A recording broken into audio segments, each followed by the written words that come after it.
and our guest today lives at the intersection of law and music. Stephen Mednick is a noted lawyer for municipalities, helping them to draft new city charters and restructure services.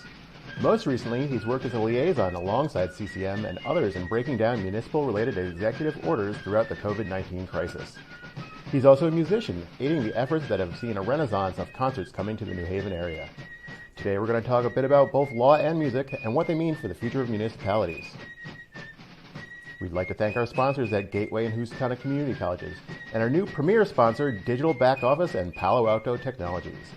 The Municipal Voice is the Connecticut Congress of Municipalities podcast in collaboration with WNHH LP 103.5 FM. I'm your host, Matt Ford. As always, be sure to give us a like and let us know what you're thinking in the comments. CCM's Municipal Voice podcast continues to present a key forum on important state-local issues. The views expressed do not necessarily reflect the consensus views of CCM or our member municipal leaders. Steve, thanks for being here. It's a pleasure. Great to be here. Joining us from the library. So you are, in fact, in a year and a half of doing the show now, the first lawyer we've had on. So I don't know if our listeners have an appreciation of how integral the law is to running a municipality. But charters, constitutions, the things that set up towns, essentially, these are just books of laws, essentially. Can you tell us a little bit about how your practice fits in with municipalities? Well, my practice is a very unique law practice. I was an elected official when I was very young, in the 1980s and where was that? 90s in New Haven. I was an alderman. Well, we called them aldermen back then. We were alders now. Alders. And it was a wonderful experience. It was a great experience. I was very active with CCM, the National League of Cities, and was just a local legislator for 10 years. I became corporation counsel and joined a large law firm. And during that time, I decided to try to, mix my practice of law, which was closings and business transactions, with my interest in public affairs. And so my practice starting in the 1990s really began to focus on the interconnection, the intersect where laws and towns and cities intersect and meet. Yeah. And everything we do, as we'll talk about in this little interview, is based in law. Because the misnomers we can talk about is that we have home rule in the state of Connecticut. A lot of people think that means that there's inherent rights for municipalities to do what they want within their town boundaries, and we will find not so much the case. Okay. So on your website, you talk about drafting new city charters, helping with charter revision efforts, rewriting codes of ordinances. What is a charter, and how often are they changed or revised? Well, charter is a constitution. It's the local constitution for the community. And up until 1957, these charters were granted by the General Assembly. There's a constitutional provision that requires home rule in the state of Connecticut, but we have a form of home rule that is not called constitutional home rule, it's called legislative home rule. Okay. It means that all we can do are those things that the legislature grants us the ability to do. Okay. And as of 1957, we no longer had to go to the General Assembly to get a charter. We were able to, under the state laws, create our own constitution. And Title VII, which I won't get too technical for you, is the section of the general statutes that govern how municipalities are operated.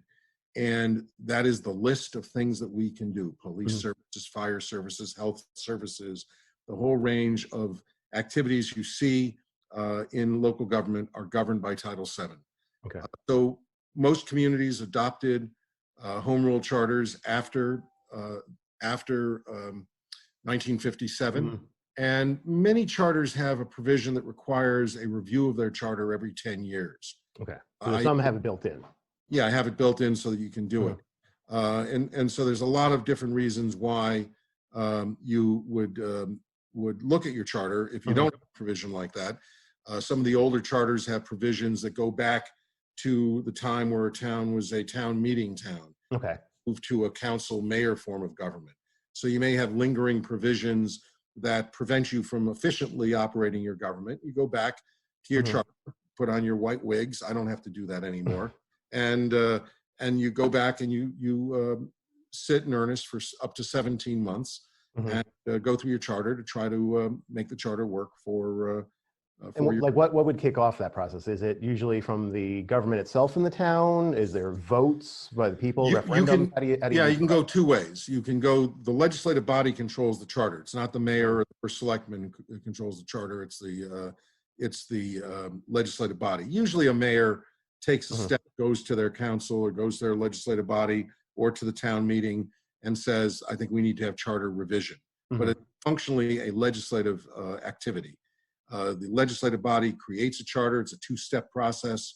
They pass a resolution creating a charter revision process, and then they go to 30 days later, they have to appoint their commission, and then the commission is given a time frame within which to act. They have up to 17 months, and sometimes you do it in 3 or 4 months, depending on what you want to do. Now, are there any towns in Connecticut that don't have a charter, or does every Yeah, town there are have some. a charter? I knew you were going to ask that question. I don't know the exact number. Title VII also has a series of provisions that govern municipalities that do not have charters. So that it's written in there that if you don't have a charter, these are the rules. These are the rules. Westport, Connecticut, for example, does not have a charter. And there are other communities that do not have charters. And is that just from kind of historical reasons? Historically, they haven't done it, and they just operate the way they do. I don't represent the way they always have, sort of thing, but people aren't getting rid of charters or anything. People. In my experience, there's no town that has gotten rid of a charter. Okay, so they never had one in some towns. Some towns have never had them. Okay. I consulted with Westbrook a while ago. There was a movement to create a charter. It was a citizen-based movement, and it didn't go very far. And so Westbrook still operates without a charter. But New Haven has a charter, correct? Oh, New Haven has a charter. How far does it go back? Is it this one of the things that was set up, with most of the charters in the big cities go back to the 19th century. Okay. And in fact, that's always one of the challenges for the big city charters. When you look at the Hartford Charter, the New Charter, the Waterbury Charter, New Haven Charter, Bridgeport Charter, you will see a very dense document. It's 400 pages long. Each of them are at least 100 pages long. And those charters are very complicated because you still have provisions that were granted by the General Assembly. So in the recent, the current public health crisis, you'll see some mayors from the bigger cities issuing executive orders to do things. And I've had mayors and first selectmen from smaller towns say, I'd like to do what the mayor of New Haven or the mayor of Hartford just did. And I said, well, you can't. Because it's not in the charter. And it's because their charter had a provision that was granted by the General Assembly in the 19th century or the 20th century that gave that mayor specific authority to do some. So with some of the older charters, they actually got grandfathered in on something? They grandfathered in the old special acts. Ah, interesting. Yeah. So you can't get that type of charter anymore. You can't. I mean, I think if you have friends in the legislature, you might try to get one to give you unique powers. And some of the powers are quite interesting. The city of New Britain has the authority to create a militia to protect its boundaries. So don't get Aaron Stewart mad with you. Don't get Aaron Stewart mad at you. She also has the ability of eminent domain in the town of Cromwell because they own a reservoir there. Mayor O'Leary has the ability to deputize water police to police Bantam Lake because Bantam Lake is a water source for Waterbury. Okay. And even though it's not actually in Waterbury. Not in Waterbury. But it's their water source. Up in Morris. In that charter somewhere. Okay. Yeah. Oh, yeah. I know Bantam Lake. I'm from New Milford, so I have swam in Bantam Lake many a time. There you go. It's a lovely place. Yeah. So that's. Yeah. Can you tell us a little bit about the fence? It was a case that you wrote a 106-page dossier on. Yeah. That was actually one of the most interesting cases. Next week will be the 41st anniversary of my swearing in to be a member of the bar. I know I look it, but I don't feel that I've been practicing for 41 years. The Mayor Jackson, who's now the Chief Administrative Officer in New Haven, and the Council President, Jim Pasquarella, came to me. Oh, at this time he was with Hamden? He was Hamden, Mayor of Hamden. Okay, we're talking about Hamden. Okay. Yeah, town of Hamden. They came to me because HUD had been notified the city that they were going to cut aid if the town of Hamden did not take down the fence between the city of New Haven and the town of Hamden at the Brookside low-income housing. Okay. So there was a parts of New Haven and Hamden being border towns that They were border someone had towns put a fence right along the border. right along the border. Okay. And so they asked me to take a look at it. Mayor Jackson's admonition to me was, we are looking awfully bad. We also have some real potential significant consequences. And we need to go in there and do a thorough analysis to determine who is responsible, who owns the fence, what is the basis for the fence. And I ended up going on this several-month odyssey at the New Haven Historical Society. So there was a mystery as to the origin of the fence? The origin of the fence. There was It was just there and no one could explain how it had gotten. No. It wasn't as if this was a immaculate conception or anything like that. Aliens didn't do it. People knew that the fence was put up at the construction site. As it turns out, the report was called "There Are No Angels at the Table," and the reason I called it "No Angels at the Table" is all the parties that were criticizing Hamden all had dirty hands in this thing. When this was originally developed, it was developed both as a state and federal housing program. And this is on the New Haven side is the on the New Haven side. And there were some developers. The Hamden side wasn't really residential. The Hamden side was potential residential. It was farmland. There was a pig farm up there. There was a pauper cemetery on the contiguous to the site. And the predecessor to HUD, remember HUD was the party that got Hamden to do something because they were threatening the loss of money. FHA mandated that they place a fence up there so that the housing would not encroach on the ability of the town of Hamden to develop those farms into neighborhoods. They thought that there might be an issue with development. So right there at the beginning, the predecessor to HUD was the instrument for the creation of. So it was the federal government that said you had to put up the fence, and then it was the federal government that you have to take it down now. Correct. Okay. Over the years, the fence kept growing. It kept getting taller and higher. The city of New Haven was responsible. I was on the board of aldermen for 10 years in the 1980s, and that's what was particularly fun for me because I had to go through 60 years of aldermanic journals and across my 10 years. And one of the things that I remember quite distinctly is not once in 10 years was there any protest about this fence, this wall that was created between the two towns. A decade later, I served for 9 years on the New Haven Housing Authority. Housing Authority owned the property where the fence was. No one, and I remember asking the question when I was there, who enforces this? What is the mechanism? Is there a legal document? Is there some rationale that we have to keep this fence up between us and the town of Hamden? And everybody said, well, there's an agreement. Well, where's the agreement? And no one ever found it. There was no agreement historically. To this date, it has not been found. It was just didn't exist. Done as a gesture between the two towns. New Haven, when I was serving on the board, John DeStefano was the chief administrative officer. The city of New Haven actually replaced the fence, and a concession to the people who lived at Brookside created what they call a little space where you can kind of shimmy through to catch the buses on the Hamden side to go to the Magic Mile to shop. And what we found in the end was that there was no legal agreement. And moreover, we found that the fence was entirely on New Haven's property. And had nothing to do with keeping the fence up.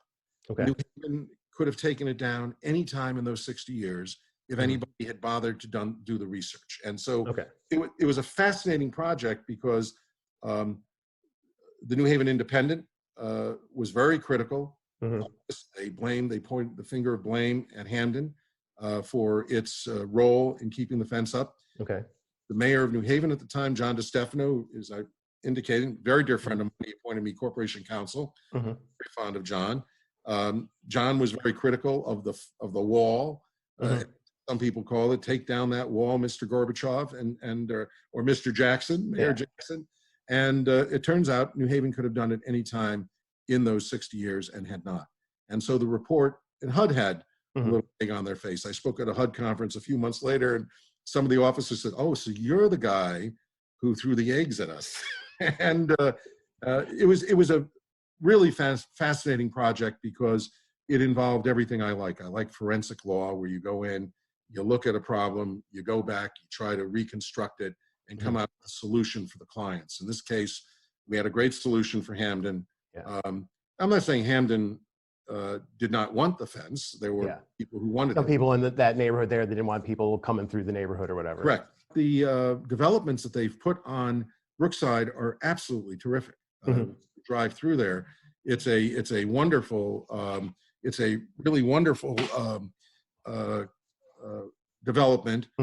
Integrates very nicely into the single family development on the Hamden side. Yeah. So the fence is down now. So you saying Fence has been down for a number of years. And no both issues. Neighborhoods are thriving. Everybody's thriving. You can drive into New Haven in that point of New Haven, which you could never do. So people from Hamden can get into Westville or go up to Amity. People from Brookside can go down Wooden Street and go to Dixwell Avenue and go to the Magic Mile. You are listening to the Municipal Voice on WNHH 103.5 FM. Sponsored by Digital Back Office and Palo Alto Technologies. digitalbackoffice.com.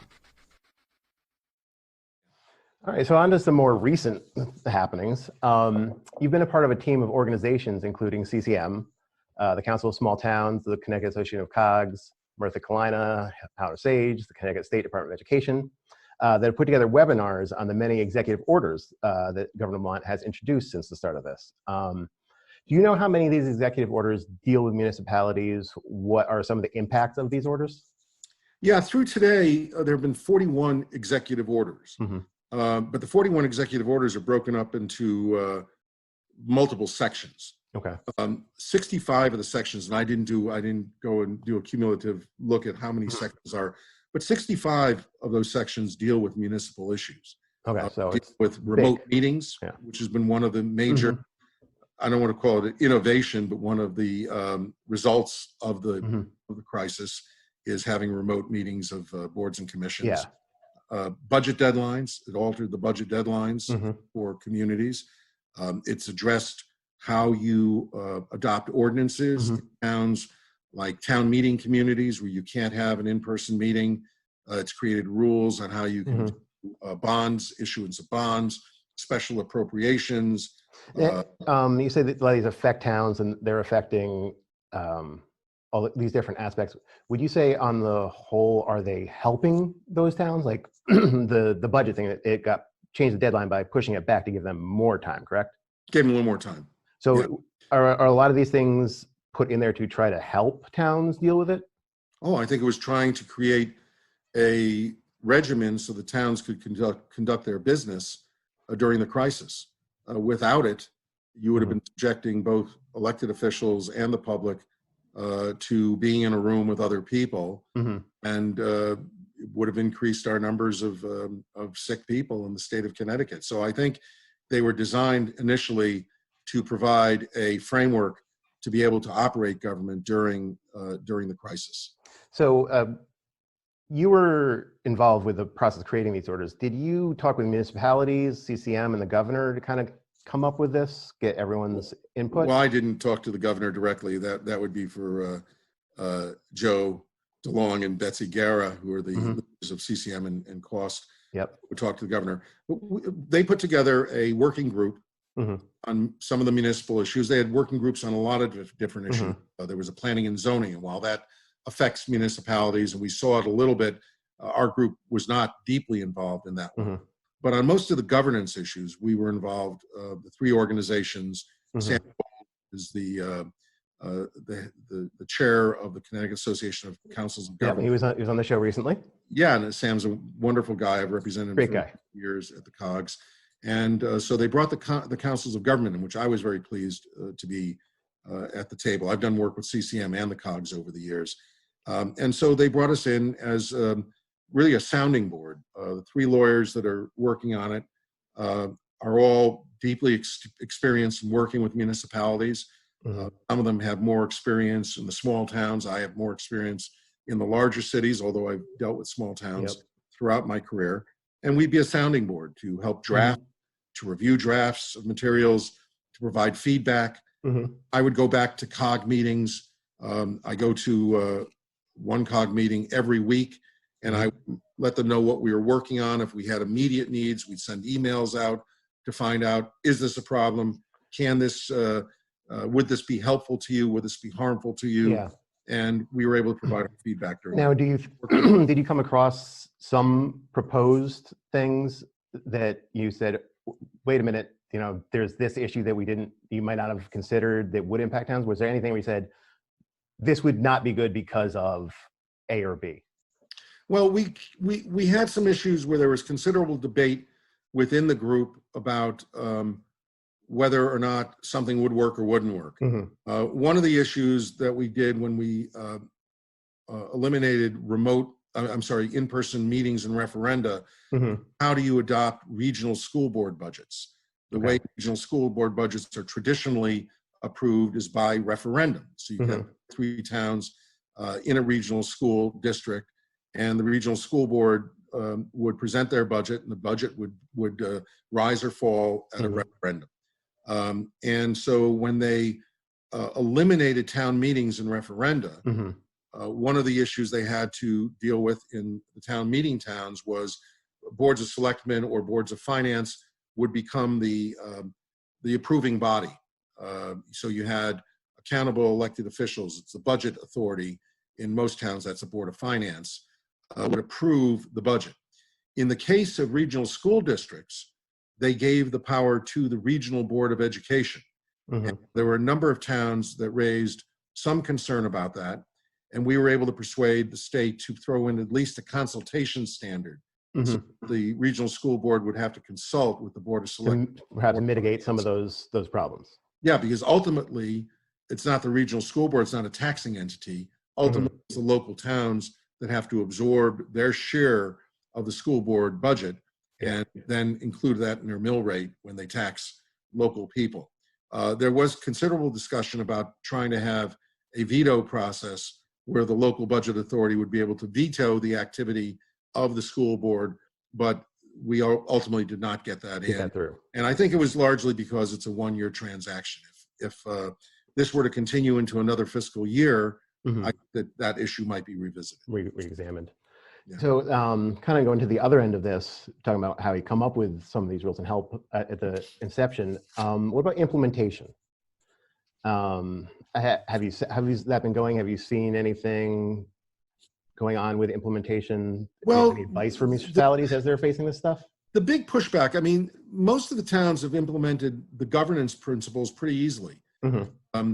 We've expanded the ability of towns to act on ordinances and other things. They have to make a finding that the ordinance has to be adopted during the crisis. It can't wait until after the crisis. There could be financial implications to the town, contractual implications. Collective bargaining would be an example of something like that. A second year in a procurement on a technology deal might be something like that. We have to fund it for the next year, or you just have to approve the next phase of a contract. So it's been pretty, I think it's been pretty fluid. I think the towns have adopted well. I think that no one is out there power grabbing, trying to take care of things that they'd like to do without getting the public involved. I've seen no evidence of any communities that have done that. Some towns have done some things. I don't want to say that they're silly, but one town has actually had drive-by votes for their budget, as opposed to giving the authority to the local budget authority. They've had town meetings that were remote, and then the votes were drive-by ballot to somebody in a parking lot who could take your ballot. So some still figuring it out in some places. They figured it out their own way. Most communities are actually trying to do it to honor the remote meeting standard that the governor established for early on in this process. So talking about some of these meetings and stuff, what do you think the future is going to look like? Some of the implications of the laws, reopening the economy, social distancing is still important. So they're going to start with, restaurants with outdoor seating only. So what do you see as the issues that are going to arise for towns with the reopening? Well, in the immediate term, it's going to be an enforcement issue. Mm-hmm. In the immediate term, and there will be an executive order that is being promulgated right now that will address issues of local enforcement, health department enforcement. Other local officials could be involved in enforcement, and they will be involved in trying to make sure that the restaurants and the other businesses that are operating in accordance with the standards that were in the executive orders. And so people are going to agree or disagree. People could challenge enforcement. It's not going to be an easy thing. It's not black and white. One example, the idea of wearing something over your face. The executive order says you should do so. But it also says if you have a health condition and you don't have to prove you have a health condition, then you don't have to do so. So you can just say you have a health condition. I can say I have a health condition and I don't want to wear a mask. I can't wear a mask because it's a health issue for me. So the restaurateur has the decision to make, do I let this person in? Then the town enforcement agency has a decision to make. Do we hold the restaurateur responsible for having somebody who doesn't have a mask on? Now, the restaurateur as a business owner could say, you don't have a mask on, I don't want you in my business, right? They could try to say that, then the party can say, I have a right to be here. The governor's order does not prevent me from coming to a public place because I have a health issue. And so then the town has to get involved in that kind of fracas, and it could be a whole series of issues. The hope is that 95%, 99% of the business owners and the people will be rational about this and how they conduct themselves. That's optimistic. It's going to be the immediate problem for communities is enforcement. The immediate problem for towns and cities is when do they start opening up town halls, city halls. One of my cogs, there was a series of roundtable where all the first selectmen and mayors were just commiserating with each other about what to do, because close down of town halls was not mandated by the governor. It was a judgment call that was made by chief executive officers in all of those towns. So they're going to have to go through the question of the issue of how do we reopen, when do we reopen, keep our open by safe. appointment. Do we just open the doors as they had been in the past? How do we staff these things? They're going to have to make a lot of judgments. The third issue that I think they're going to have to face, and they're facing it right now, is the budget. What kind of budget do we adopt? What is the tax rate, the rate of tax collection is going to be by one? Gets complicated because there's also a deferral program that the governor. One of those things related to the pandemic is they said you have more time to pay your taxes. You have 90 days to pay your taxes. Well, you usually have good for them, but then the town has to figure that out. Well, the towns are doing TANs, they're doing they're doing bonds, short-term notes to get through those 90 days. So there's ways to do it, but we don't know what the implications are going to be of the high unemployment rates right now on our budgets going into 2020, 2021.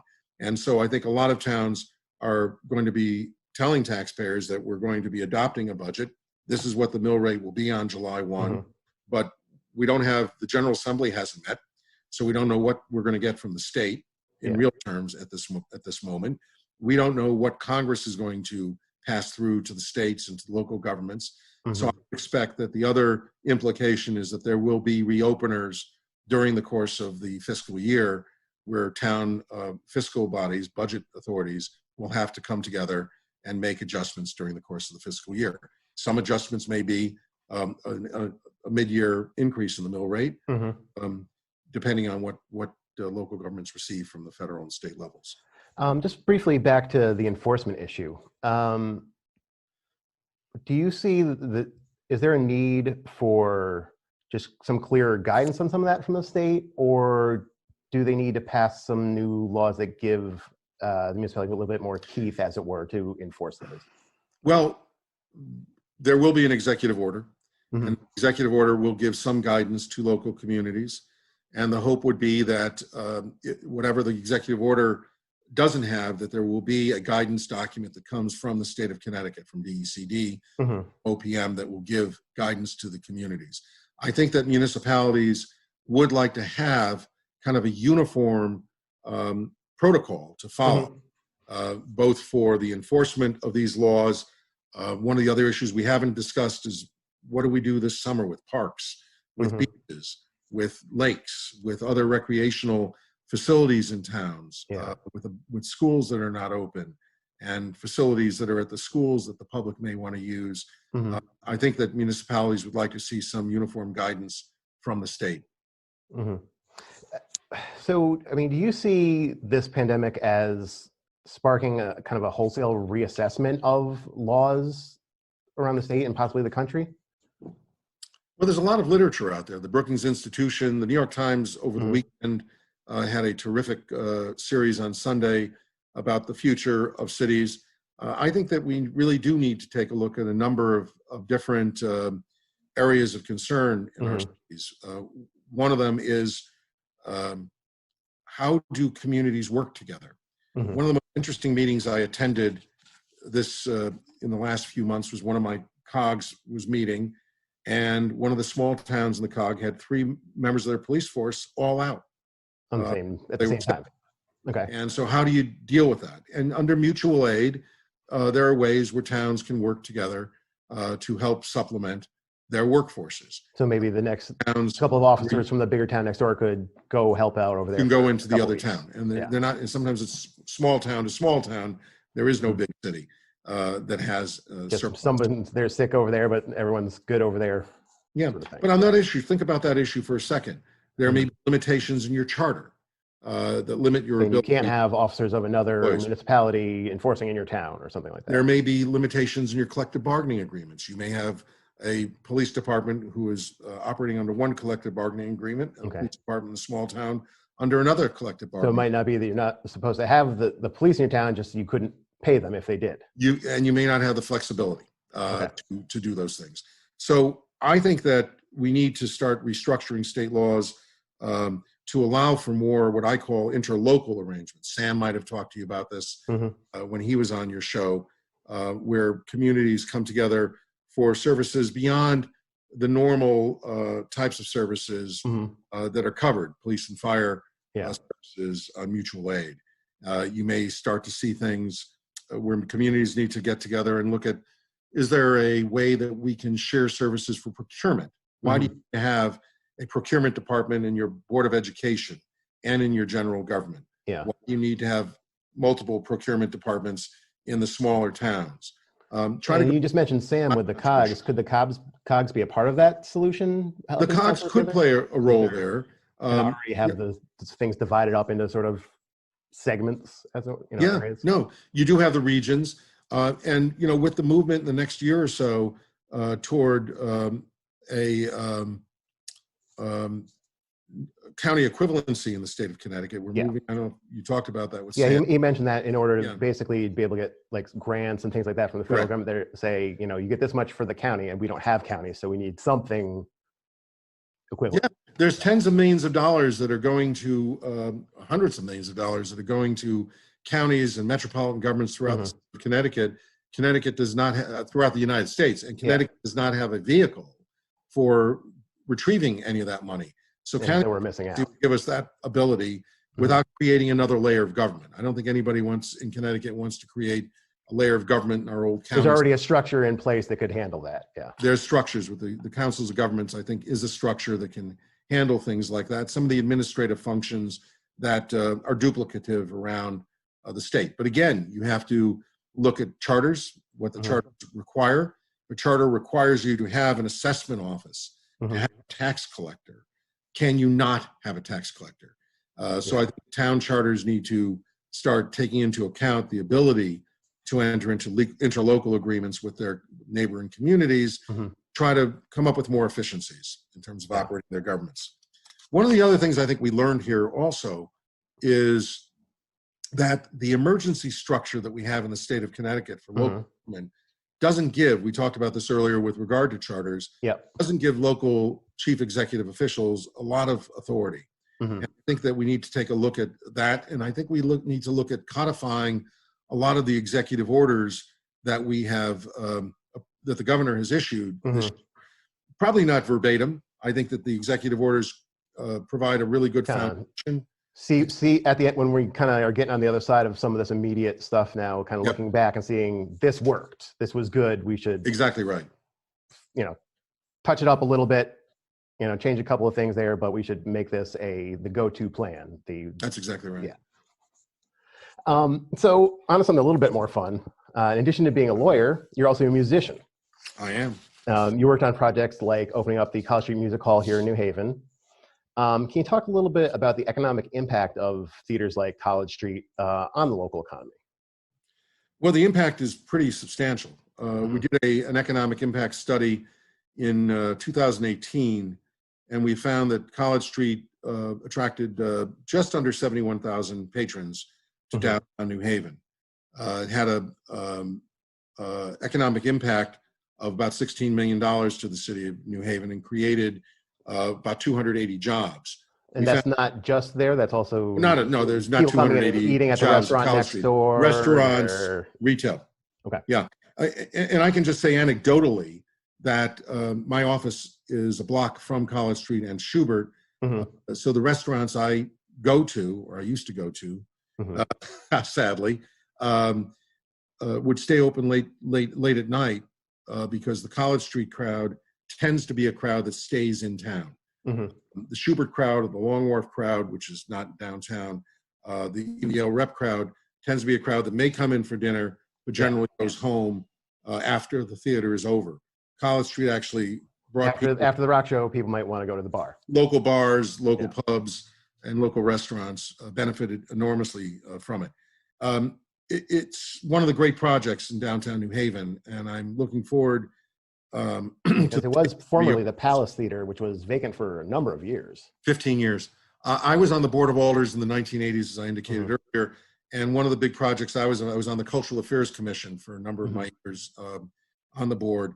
And I was there in 84 when we reopened Schubert Theater. Remember, Schubert Theater was closed for almost a decade between the 70s and 80s. Yeah. Both Schubert and Palace reopened. Palace wasn't as successful as Schubert, although Schubert had to go back to the drawing board periodically for injections of public funds to keep it alive. But the Palace ultimately failed and was shut down for 15 years. The genius of the Palace Theater deal was that the Federal Deposit Insurance Corporation mandated, after the bankruptcy of the prior owner, mandated that theater be used for theater for the public in the city of New Haven. So it couldn't just be knocked down and turned into something else. Not to be knocked down, turned into something else. Oh, good. And so the New Haven Center for Performing Arts was created. My clients came in 6 years ago, reinvigorated the New Haven Center for Performing Arts, opened up the theater, and have put on really just a great array of shows without a penny of public subsidy. It's the only theater in the state that hasn't been subsidized. Not to say that we wouldn't take assistance from the state government, but the interesting thing about that statement is this.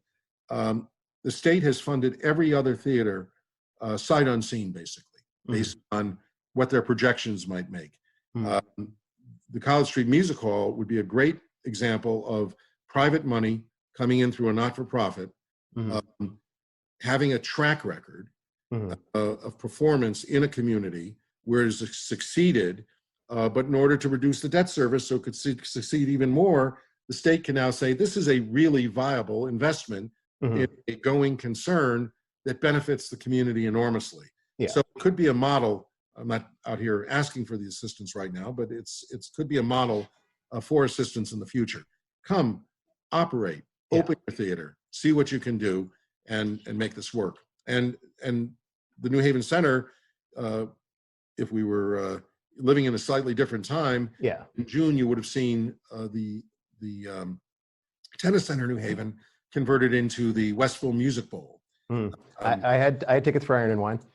Oh, Tedeschi Trucks is supposed to be there. There's a whole great group of acts that were supposed to be there, but I think that's largely not going to occur this summer. This is the old Pilot Pen Tennis Center at Yale. Correct. kind of a Yeah, big outdoor stadium.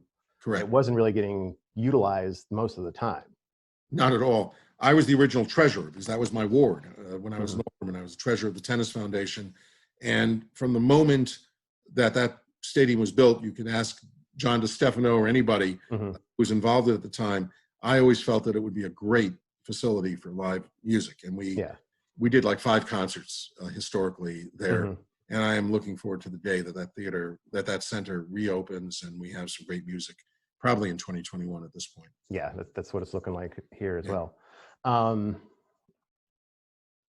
So talking about the venues, and you mentioned before that so far they haven't needed any assistance. It seems like a lot of places involved in entertainment, dining stuff are going to be needing help in the near future. What do you think the outcome is going to be? Are the venues going to survive? Should the governments be looking into helping them get back on their feet because of as you said, that they're how they do contribute in the long run? Well, I think that the government's going to have to take a look. The federal and state government's going to have to take a look at a lot of business sectors in the United States. And I think the entertainment sector, the restaurant sector is going to be ravaged tremendously. I think the entertainment sector is going to be on very thin ice. And I think you need to look at each case as it comes. And I think that College Street is going to be facing challenges. When you're in the business of getting crowds of people together and you're not allowed to have crowds, what do you do? And I don't see in the foreseeable future that you're going to be able to do distance social spacing in a rock and roll venue. It just doesn't work that way. Like it's in the cards or it's part of what you can do. Acts have fixed costs. They have buses, they have trucks, they have equipment. And so you can't say to an act that comes to a 2,000 seat venue that played at 1,000. It works at 750, but we can't pay you for 2,000. We can only pay you for 750 people. And those people are not going to be allowed to dance on the floor. They're going to have to be seated 6 feet away from each other at their marked positions that have been measured out. Yeah, correct. It's going to be very difficult to envision my band playing at a local pub for the foreseeable future. I think that's really going to be until we can lick this thing. I don't think we're going to restore that, but I think that governments are going to have to pay some attention to that sector of the economy, because that sector is enormously helpful to places like New Haven. It's what distinguishes New Haven from other cities and towns throughout the United States, and Hartford with Infinity. Waterbury has theaters, has a theater. Torrington has a community theater. New London, Norwalk, Stamford all have theaters. Bridgeport they have a competitive outdoor facility that was supposed to be this year. I think government's going to have to take a look at that sector, because it drives business in the restaurant community and in the hospitality community. And those are communities that have been severely impacted. Well, there's a lot to wrap up in all this. Any final thoughts for our viewers? I have no final thoughts. This has been a lot of fun. It's been great. I hope that I haven't ruined it for other lawyers, that you may invite some other lawyers. We might get some other ones. Talk about wills and trusts and estates and closing. So, it's kind of a different conversation with a lawyer. There's only so many rock and roll lawyers we can get on the show. Yeah, there's a few out there. I got another one in my band. So, Oh, maybe we'll have to talk to him later. There you go. Thanks to our guest, Stephen Mednick. Thanks to our sponsors at Gateway Community College and Housatonic Community College. Learn more at gatewayct.edu and housatonic.edu. And a special thanks to our new premier sponsor, Digital Back Office and Palo Alto Technologies. Find them at digitalbackoffice.com. The Municipal Voice is a co-production by CCM and WNHH 103.5 FM. Kevin Maloney is our executive producer, Christopher Gilson is our producer, Harry Draws is on the boards, and I'm Matt Ford, your host. Be sure to check out our Facebook page and give us a like, and watch out for our CCM chat series on our YouTube page.